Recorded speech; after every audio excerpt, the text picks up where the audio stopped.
I'm Ed Stellon, Executive Director of Heartland Alliance Health, Chicago's only healthcare provider solely dedicated to people experiencing homelessness.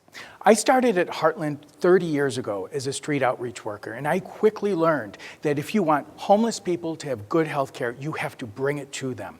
That's why we partner up doctors, nurses, counselors, case managers to form an integrated service team and take healthcare into the shelters.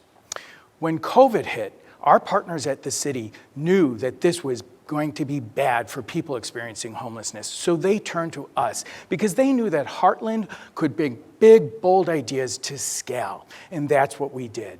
We leveraged our partnerships across the city to form a coalition that drove COVID out of the shelters. Quickly, we brought the infection rate in the shelters down to half that of the general population, where it remained throughout the pandemic. As vaccines arrived, we again partnered with the city, and Chicago became the first city to vaccinate its homeless population.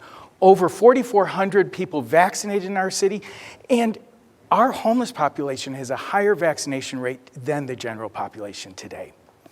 We always want to bring care to people where they want it, but we can't always be there when they want it. We're in 60 different shelters. So the pandemic has also, in addition to those challenges, given us an opportunity, and that's telehealth. Imagine you're a mom, 3 kids, one of them is coughing, and she's coughing, and she's coughing. Do you uproot the whole family, take them to the doctor, and miss a meal? Or what do you do? Through telehealth, we can actually arrive virtually for that mom and help her cross the digital divide to good healthcare and solve her problem right then.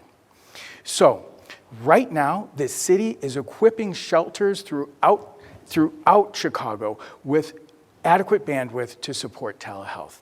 On our end, we need $65,000 for equipment and personnel to make that a reality. So would you please join us, help our participants cross that digital divide and bring good healthcare to them where they are when they need it. Thank you.